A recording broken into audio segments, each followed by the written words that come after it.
Okay, let's try picturing Hans Gruber from Die Hard as Ronald Reagan.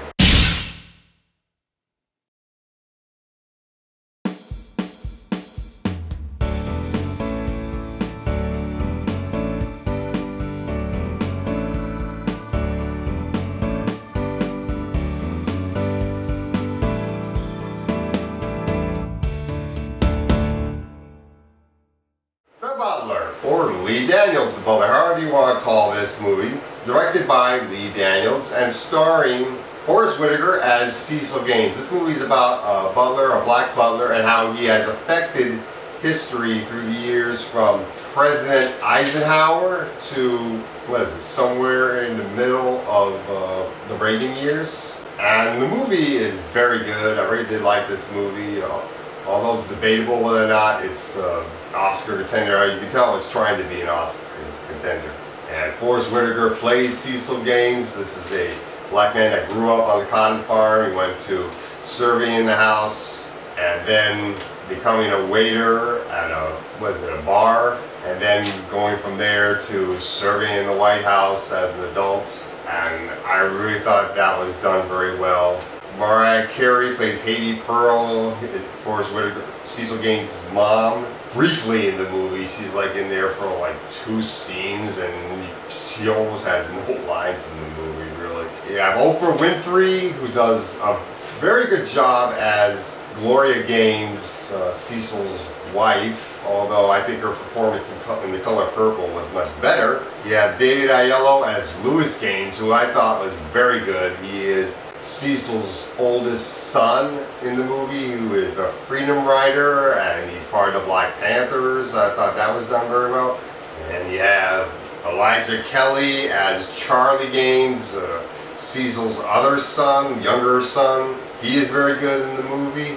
And then you have Cuba Gooding Jr. as the head butler at the White House. He was very good in the movie. You have Lenny Kravitz is in this film as one of the other butlers. He was pretty good for what little role he has. And you have Terrence Howard as the next door neighbor. He was very good in the movie. And let's look at the historical figures in this movie and who the actors that play them. Robin Williams as Eisenhower. He was pretty good in the movie.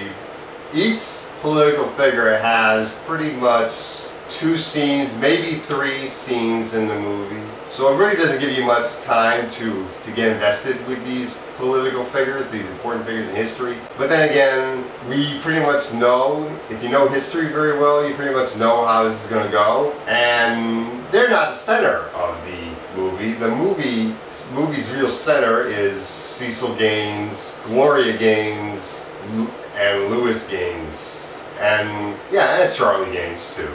That is the real center, not really the political figures.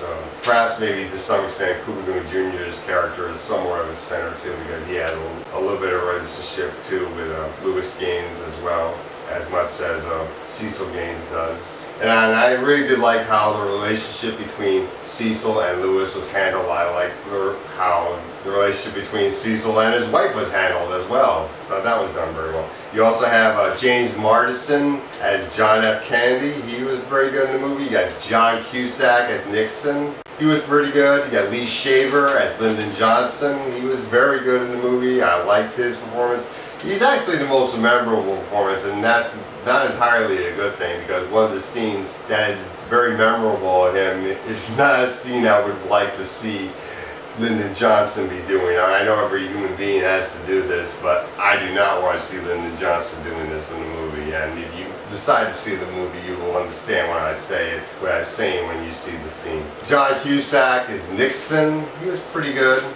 And this movie skips over Gerald Ford and Jimmy Carter and goes straight to Alan Rickman playing Ronald Reagan, who I thought was very good in the movie. I thought that was an odd choice, but at the same time I almost thought that was pretty perfect. And we got Jane Fonda as Nancy Reagan, and this big controversy about Jane Fonda being Nancy Reagan because she was against the Vietnam War and she protested against the Vietnam War, I guess. But that's the same thing where a lot of liberals don't like myself. I don't like Arnold Schwarzenegger very much because he ran as a became governor of California as a Republican, and how his policies affected California and how he supported George W. Bush. But I still have the Terminator 1 and 2, Total Recall, Predator. I still like those movies very much. I just remember that all actors have two faces, the face they show to the audience and the face they have behind the camera, and you just gotta realize which face are you going to identify with, which face are you going to like more and everything, and just try to separate the two faces and deal with it. Nelson Ellis plays Martin Luther King Jr. and he was pretty good in the movie. And you have Minka Kelly as Jackie Kennedy. She was pretty good. Actually, you barely get invested with her because she really doesn't have that much lines in the film.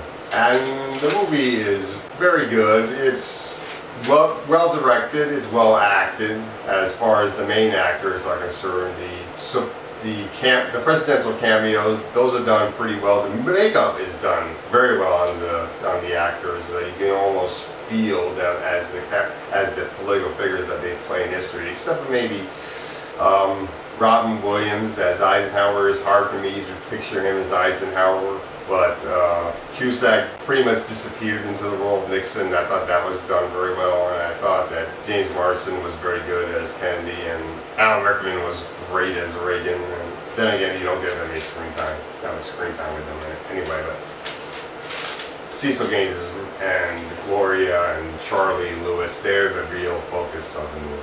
So I'm going to give this movie a 9 out of 10.